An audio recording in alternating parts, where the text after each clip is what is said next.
ನೀನಾದೇನ ಧಾರಾವಾಹಿಯ ಮಂಗಳವಾರದ ಸಂಚಿಕೆಯನ್ನು ನೋಡ್ಕೊಂಬರೋಣ ಬನ್ನಿ. ಇನ್ನು ವಿಕ್ರಮ್ ಮತ್ತು ವಿಷ್ಣು ಮಾತಾಡ್ತಿರ್ಬೇಕಾದ್ರೆ ಜಯ ಅವರು ಹಿಂದಿಂದ ಬರ್ತಾ ಇದ್ದಾರೆ. ಹಿಂದಿಂದ ಬಂದು ಇಬ್ಬರಿಗೂ ಕೂಡ ಕಿವಿ ಹಿಂಡ್ತಾ ಇರ್ತಾರೆ.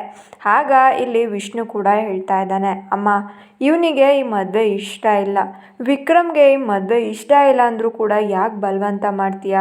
ನೀವೆಷ್ಟೇ ಹುಡುಕಿದ್ರೂ ಕೂಡ ವೇದನಂಥ ಹುಡುಗಿ ನಮಗೆ ಸಿಗೋದಕ್ಕೆ ಸಾಧ್ಯ ಇಲ್ಲ. ಪ್ಲೀಸ್ ನಿನಗೆ ಕೈ ಮುಗಿದು ಕೇಳ್ಕೊತೀನಿ, ಇವನ ಜೀವನನ ನೀನೇ ಹಾಳು ಮಾಡಬೇಡ ಅಂತ ಹೇಳ್ತಿದ್ದಾನೆ. ಆಗ ಇಲ್ಲಿ ಹೇಳ್ತಾ ಇದ್ದಾರೆ ಜಯ ಅವರು, ಅಲ್ಲ ವಿಷ್ಣು, ನೀನು ಕೂಡ ಚೆನ್ನಾಗಿ ನಿನ್ನ ಹೆಂಡತಿ ಹತ್ರ ಖುಷಿಯಾಗಿ ಇದೆಯಾ, ಎಷ್ಟು ಚೆನ್ನಾಗಿ ಜೀವನ ಮಾಡ್ತಾ ಇದೆಯಾ, ಇವನಿಗೂ ಕೂಡ ಕಷ್ಟ ಸುಖಕ್ಕೆ ಅಂತ ಒಬ್ಳು ಇಡೋದು ಬೇಡವಾ, ಒಬ್ಬಳು ಜೀವನ ಸಂಗಾತಿ ಅನ್ನೋದ ಬೇಡವಾ? ನನಗೇನು ಇವನ ಜೀವನ ಹಾಳು ಮಾಡಬೇಕು ಅಂತ ಏನಾದರೂ ಆಸೆನಾ? ಇವನು ಕೂಡ ಎಲ್ಲರಂತೆ ನನ್ನ ಮಗ, ಇವನು ಚೆನ್ನಾಗಿರಬೇಕು ಅಂತ ನನಗೆ ಆಸೆ.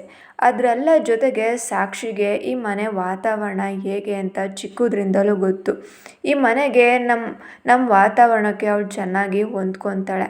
ಅದಕ್ಕೋಸ್ಕರನೇ ನಾನು ಸಾಕ್ಷಿನ ವಿಕ್ರಮ್ ಜೊತೆ ಮದುವೆ ಮಾಡ್ತಾ ಇರೋದು. ಇಲ್ಲಿಗೆ ವೇದ ಕತೆ ಅನ್ನೋದು ಮುಗ್ದೋಗಿದೆ. ಇನ್ಯಾವ ಕಾರಣಕ್ಕೂ ವೇದ ವೇದ ಅಂತೇಳಿ ನೀವು ಜಪ ಮಾಡಿ ಮತ್ತೆ ವಿಕ್ರಮ್ ಮನಸ್ಸನ್ನ ಹಾಳು ಮಾಡಬೇಡಿ. ವಿಕ್ರಮ್ ನನ್ನ ಮಾತನ್ನ ಉಳಿಸ್ಕೊಡ್ತಾನೆ ಅನ್ನೋ ನಂಬಿಕೆ ಇದೆ ಅಂತ ಜಯ ಅವರು ಹೇಳ್ತಾ ಇದ್ದಾರೆ. ಹಾಗಂತ ಹೇಳ್ಬಿಟ್ಟು ಅಲ್ಲಿಂದ ಹೊರಟೋಗ್ತಾರೆ. ನೋಡ್ದ ವಿಕ್ರಮ್, ಅಮ್ಮ ಹೇಗೆ ಹೇಳಿದ್ರು ಅಂತ ಇನ್ಮೇಲೆ ನಿನ್ನಿಷ್ಟನಪ್ಪ, ಏನೋ ಹೇಳ್ಬೋದು, ಆದರೆ ಏನು ಹೇಳಿದ್ರು ಕೂಡ ಅಮ್ಮ ಇದು ಯಾವುದಕ್ಕೂ ಕೂಡ ಒಪ್ಕೊಳೋದಿಲ್ಲ ಅಂತ ಹೇಳ್ತಿದ್ದಾರೆ. ಇನ್ನು ರೂಮಲ್ಲೊಮ್ಮೆ ಕೂತ್ಕೊಂಡಿರ್ತಾರೆ. ಜಗನ್ನಾಥ್ರವರು ತುಂಬ ಏನೋ ಗಾಢವಾಗಿ ಯೋಚನೆ ಮಾಡ್ತಾ ಇರ್ತಾರೆ. ಆಗ ಅಲ್ಲಿ ಜಯ ಅವರು ಕೇಳ್ತಾ ಇದ್ದಾರೆ, ಏನ್ರಿ ಏನೋ ಯೋಚನೆ ಮಾಡ್ತಾ ಇದ್ದೀರಾ, ಏನಾದರೂ ಇದ್ದರೆ ನನ್ನ ಹತ್ರ ಹಂಚ್ಕೊಬೋದಲ್ಲ ಅಂತ ಕೇಳ್ತಾ ಇದ್ದಾರೆ. ಅಲ್ಲ ಅಂತ ಏನೋ ಸಿಟ್ಟಲ್ಲಿ ತುಂಬ ಜೋರಾಗಿ ಹೇಳೋದಕ್ಕೆ ಹೋಗ್ತಾರೆ. ಬೇಡ ಬಿಡು, ನಿನ್ಗೆ ಇವಾಗಲೇ ಮೈ ಹುಷಾರಿಲ್ಲ, ಇದನ್ನೆಲ್ಲ ಕೇಳಿ ಇನ್ನೂ ಕೂಡ ಬೇಜಾರು ಮಾಡ್ಕೊತೀಯ ಅಂತ ಹೇಳ್ತಿದ್ದಾರೆ. ಇಲ್ಲ ರೀ, ಹೇಳಿ, ನಿಮ್ಮ ಹತ್ರ ಏನೇ ಮನಸ್ಸಲ್ಲಿದ್ದರೂ ಕೂಡ ನನ್ನ ಹತ್ರ ಹೇಳ್ಕೊಂಡ್ರೆ ಮನಸ್ಸು ಹಗುರಾಗುತ್ತೆ ಅಂತ ಜಯ ಅವರು ಹೇಳ್ತಾ ಇದ್ದಾರೆ. ಅಲ್ಲ ಜಯ, ವಿಕ್ರಮ್ಗೆ ಈಗಾಗಲೇ ಮದುವೆ ಆಗೋಗಿದೆ, ಮತ್ತೆ ಮದುವೆ ಆಗೋದು ನನ್ನ ಮನಸ್ಸಿಗೆ ಒಂದಿಷ್ಟು ಕೂಡ ಹಿಡಿಸ್ತಾ ಇಲ್ಲ ಜಯ. ನೀನೇನೋ ತಪ್ಪು ಮಾಡೋದಕ್ಕೆ ಹೊರಟಿದ್ಯಾ, ವಿಕ್ರಮ್ ಜೀವನನ ನೀನೇನೋ ಮಾಡೋದಕ್ಕೆ ಹೊರಟಿದ್ಯಾ ಜಯ ಅಂತ ಹೇಳ್ತಿದ್ದಾರೆ. ರೀ, ನನಗೂ ಕೂಡ ವಿಕ್ರಮ್ಗೆ ಮದುವೆ ಮಾಡಬೇಕು ಅಂತ ಆಸೆ ಇಲ್ಲ, ಆದರೆ ಆ ಜ್ಯೋತಿಷಿಗಳು ಹೇಳಿದ್ನ ಕೇಳಿದ್ರೆ ನನಗೀಗಲೂ ಕೂಡ ಮೈ ಜುಮ್ ಅನ್ನುತ್ತೆ ಅಂತ ಜಯ ಅವರು ಹೇಳ್ತಾ ಇದ್ದಾರೆ. ನೋಡಿ ಜಯ, ನೀನು ಏನು ಹೇಳಿದ್ರೂ ಪರವಾಗಿಲ್ಲ, ಏನು ಹೇಳಿದ್ರೂ ಪರವಾಗಿಲ್ಲ, ನಮ್ಮ ವಿಕ್ರಮ್ಗೆ ವೇದ ಪಕ್ಕದಲ್ಲಿ ಬಿಟ್ಟರೆ ಬೇರೆ ಯಾರು ಕೂಡ ಆ ಸ್ಥಾನನ ತುಂಬೋದಕ್ಕಾಗಲ್ಲ. ಆ ಸ್ಥಾನದಲ್ಲಿ ನನ್ನ ಕೈಲಿ ಕನಸು ಕೂಡ ಕಾಣೋದಕ್ಕಾಗ್ತಿಲ್ಲ. ವೇದನ ಪಕ್ಕ ವಿಕ್ರಮ್ ಇರೋ ಥರ ವಿಕ್ರಮ್ ಪಕ್ಕ ವೇದನೇನ, ಇದನ್ನು ಏನು ಚೇಂಜ್ ಮಾಡ್ಕೊಳೋದಕ್ಕೆ ಆಗ್ತಿಲ್ಲ. ಆದರೆ ನೀನು ಬಲವಂತಾಗಿ ಏನೋ ಮಾಡೋದಕ್ಕೆ ಹೊರಟಿದ್ಯಾ ಅಂತ ಹೇಳ್ತಿದ್ದಾರೆ. ಈಗ ಜಯ ಅವ್ರ ಕಣ್ಣಲ್ಲಿ ಕಣ್ಣೀರು ಬರ್ತಿದೆ. ಹೌದು ರೀ, ಆದರೆ ಆ ಮಗುನ ನಾವೀಗಾಗಲೇ ದಾನ ಮಾಡಾಗಿದೆ. ಅವಳನ್ನ ನೋಡ್ಕೊಳೋ ಅಷ್ಟು, ನಮ್ಮನೇಲಿ ಕಾಪಾಡ್ಕೊಳೋವಷ್ಟು ದೇವರು ನಮಗೆ ಅಷ್ಟೊಂದು ಸಿರಿತನನ ಕೊಡಲಿಲ್ಲ. ನಾವೀಗೋಗಿ ವೇದನ ಕೊಡಿ ಅಂತ ಕೇಳಿದ್ರೆ ಸರಿ ಇರೋದಿಲ್ಲ. ಕೇಳಿದ್ರು ಕೂಡ ಅವರು ನಮಗೆ ವೇದನ ಕೊಡೋದಿಲ್ಲ. ನಮ್ಮ ಪಾಲಿಗೆ ಅಂಥ ದೊಡ್ಡ ಭಾಗ್ಯ ಬಂದಿತ್ತು. ನಮ್ಮ ವಿಕ್ರಮ್ ಅಷ್ಟೇ ಅದೃಷ್ಟವಂತ ಆಗಿದ್ದ, ಆದರೆ ಅದನ್ನು ಉಳಿಸ್ಕೊಳೋದಕ್ಕೆ ನಮ್ಮ ಕೈಲಿ ಆಗ್ತಿಲ್ಲ. ಬೇಡ ಬಿಡಿ, ಇನ್ನು ಅದ್ರ ಬಗ್ಗೆ ಯೋಚನೆ ಮಾಡೋದಕ್ಕೆ ಹೋಗಬಾರ್ದು. ನಾಳೆಯಿಂದ ನಮ್ಮ ವಿಕ್ರಮ್ ಜೀವನನೂ ಕೂಡ ಚೆನ್ನಾಗಿದೆ. ಸಾಕ್ಷಿ ಮನೆಗೆ ಬರ್ತಾ ಇದ್ದಾಳೆ, ಏನು ತೊಂದರೆ ಇಲ್ಲೋದಿಲ್ಲ, ನೀವು ಯೋಚನೆ ಮಾಡದೆ ಮಲ್ಕೊಳ್ಳಿ ಅಂತ ಹೇಳ್ತಾ ಇದ್ದಾರೆ ಇಲ್ಲಿ ಜಯ ಅವರು. ಇನ್ನು ಎಲ್ಲ ಕೂಡ ದೇವಸ್ಥಾನಕ್ಕೆ ಹೋಗಿದ್ದಾರೆ. ಮಂಟಪದ ಹತ್ರ ಎಲ್ಲರೂ ಕೂಡ ಇದ್ದಾರೆ. ಆಗ ಅಲ್ಲಿ ದೇವಸ್ಥಾನದಲ್ಲಿ ಈಗ ಜಯ ಅವ್ರಿಗೆ ಟೆನ್ಷನಲ್ಲಿ ಓಡಾಡ್ತಾ ಇರ್ತಾರೆ. ವಿಷ್ಣು ಹತ್ರ ಕೇಳ್ತಾ ಇದ್ದಾರೆ, ವಿಷ್ಣು ಎಲ್ಲರೂ ಕೂಡ ಬಂದಿದ್ದಾರೆ ತಾನೆ, ಕ್ಯಾಟ್ರಿಂಗ್ ವ್ಯವಸ್ಥೆ ಎಲ್ಲ ಸರಿ ಇದೆ ಅಲ್ವಾ, ಸರಿ ವಿಕ್ರಮ್ ರೆಡಿ ಆಗ್ತಾ ಇದ್ದಾನೆ ಅಲ್ವಾ ಅಂತ ಕೇಳ್ತಾ ಇದ್ದಾರೆ. ವಿಷ್ಣು ಇದ್ದರು, ಅಮ್ಮ ಅವನು ನಿನ್ನ ಮಾತೇ ಕೇಳೋದಿಲ್ಲ, ನನ್ನ ಮಾತು ಎಲ್ಲಿ ಕೇಳ್ತಾನೆ, ಏನು ಹೇಳಿದ್ರು ಕೂಡ ಮುಖ ಉದಿಸ್ಕೊಂಡು ಕೂತಿದ್ದಾನೆ, ಏನು ಕೂಡ ಕೇಳ್ತಿಲ್ಲ ಅಂತ ಹೇಳ್ತಾ ಇದ್ದಾರೆ.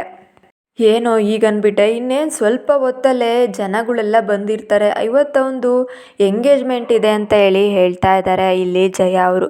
ಸರಿ ಬಿಡು, ನಾನೇ ಹೋಗಿ ಅವನನ್ನು ಸರಿ ಮಾಡಿ ಕರ್ಕೊಂಬರ್ತೀನಿ, ಅವನಿಗೆ ರೆಡಿ ಮಾಡಿಸಿ ಕರ್ಕೊಂಬರ್ತೀನಿ ಅಂತ ಹೋಗ್ತಾ ಇದ್ದಾರೆ.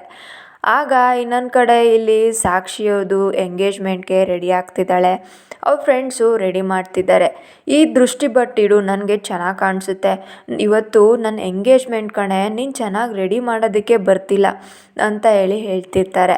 ಆಗ ಅವ್ರ ಫ್ರೆಂಡ್ ಇದ್ದವರು, ಸಾಕ್ಷಿ ಚೆನ್ನಾಗೇ ಕಾಣಿಸ್ತಿದ್ಯಾ, ಇವತ್ತು ನಿನ್ನ ಎಂಗೇಜ್ಮೆಂಟ್ ಅಷ್ಟೇ, ಮದುವೆ ಅಲ್ಲ, ಇಷ್ಟೊಂದು ಬಿಲ್ಡಪ್ ಒಳ್ಳೇದಲ್ಲ, ಯಾವಾಗಲೂ ಕೂಡ ನೆಲದಲ್ಲೇ ಓಡಾಡು ಅಂತ ಹೇಳಿ ಹೇಳ್ತಾ ಇರ್ತಾರೆ. ಅದಕ್ಕೆ ಸಾಕ್ಷಿ ಇದ್ದೋಳು, ನಾನು ಮದುವೆ ಆಗ್ತಿರೋದು ಯಾರನ್ನೇಳು, ವಿಕ್ರಮ್ನ, ಅಂದರೆ ನಿಮ್ಮ ಅಣ್ಣನ. ಇನ್ನು ಮುಂದೆ ನಿನ್ನ ಬಾವಿ ಅದಕ್ಕೆ ಆಗೋಳಮ್ಮ ನಾನು, ನೋಡ್ತಾ ಇರಿ, ನಿಮಗೆಲ್ಲ ರಾಗಿ ಗಂಜಿ ಕುಡಿಸ್ಬಿಡ್ತೀನಿ ನಾನು ಅಂತ ಹೇಳಿ ಹೇಳ್ತಿರ್ತಾರೆ.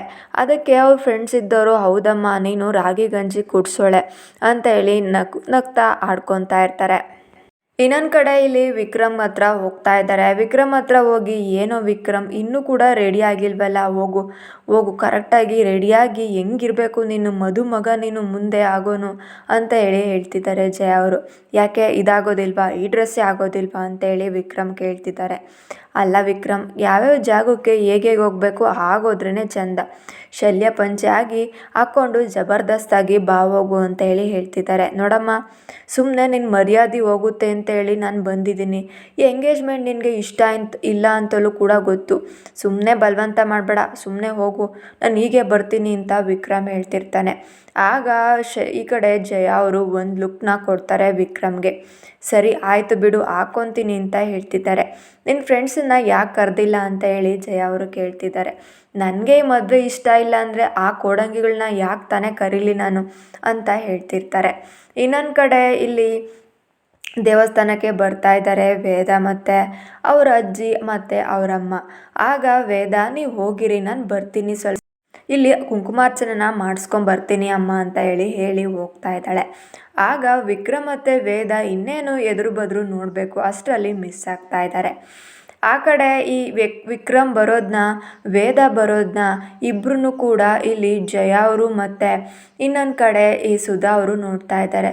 ಅಲ್ಲ ಜಯಕ್ಕ, ನಿಮ್ಮನ್ನ ಹೀಗೆಲ್ಲ ನಾನು ಅಂದ್ಕೊಂಡಿರಲಿಲ್ಲ, ಅಲ್ಲಿ ನೋಡಿ ಯಾರು ಬರ್ತಾ ಇದ್ದಾರೆ, ಇವಳನ್ನ ಯಾಕೆ ಕರೆಯೋದಕ್ಕೆ ಹೋಗಿದ್ರಿ, ನೀವು ಇಷ್ಟೊಂದು ನಮ್ಮ ಸಾಕ್ಷಿಗೆ ಕೆಟ್ಟದ್ದು ಮಾಡ್ತೀರಾ ಅಂತ ಅಂದ್ಕೊಂಡಿರಲಿಲ್ಲ. ಅಲ್ಲ, ಗೊತ್ತಿದ್ದು ಇವಳನ್ನ ಯಾಕೆ ಕರೆದ್ರಿ, ಇವಳು ಬಂದು ಕಿತಾಪತಿ ಮಾಡಿ ಇವತ್ತು ಎಂಗೇಜ್ಮೆಂಟ್ನ ನಿಲ್ಲಿಸೇ ಬಿಡ್ತಾಳೆ ಬಿಡಿ ಅಂತ ಹೇಳ್ತಿದ್ದಾರೆ. ಇಲ್ಲಮ್ಮ, ನಾನು ಕರೆದಿಲ್ಲ ಅಂತ ಹೇಳಿ ಜಯ ಅವರು ಹೇಳ್ತಿದ್ದಾರೆ. ನಿಜವಾಗ್ಲೂ ಇಲ್ಲ ಸುಧಾ, ನಾನು ಯಾಕೆ ಕರೆಯೋದಕ್ಕೆ ಹೋಗಲಿ, ನಮ್ಮ ಮನೇಲಿ ಯಾರು ಕೂಡ ಈ ವಿಷಯದ ಬಗ್ಗೆ ಮಾತಾಡೇ ಇಲ್ಲ ಅಂತ ಹೇಳ್ತಿದ್ದಾರೆ. ಅದು ಹೇಗೆ ಸಾಧ್ಯ, ನೀವು ಹೇಳಲಿಲ್ಲ ಅಂದರೆ ಇದೇ ಟೈಮ್ಗೆ ಇದೇ ಮಂಟಪಕ್ಕೆ ಇದೇ ದೇವಸ್ಥಾನಕ್ಕೆ ಅವಳೆಲ್ಲ ಬರೋದಕ್ಕೆ ಹೇಗೆ ಸಾಧ್ಯ, ಅವಳು ವಿಕ್ರಮ್ನ ಹುಡುಕ್ತಾ ಇದ್ದಾಳೆ ಅದಕ್ಕೆ ಅಂತ ಸುಧಾ ಅವರು ಹೇಳ್ತಾ ಇರ್ತಾರೆ. ಆಗ ಇನ್ನೊಂದು ಕಡೆ ಇಲ್ಲಿ ವಿಕ್ರಮ್ ಫ್ರೆಂಡ್ಸ್ ಕೂಡ ಬೈತಾ ಇದ್ದಾರೆ. ಇಲ್ಲಿಗೆ ಸಂಚಿಕೆ ಮುಕ್ತಾಯ.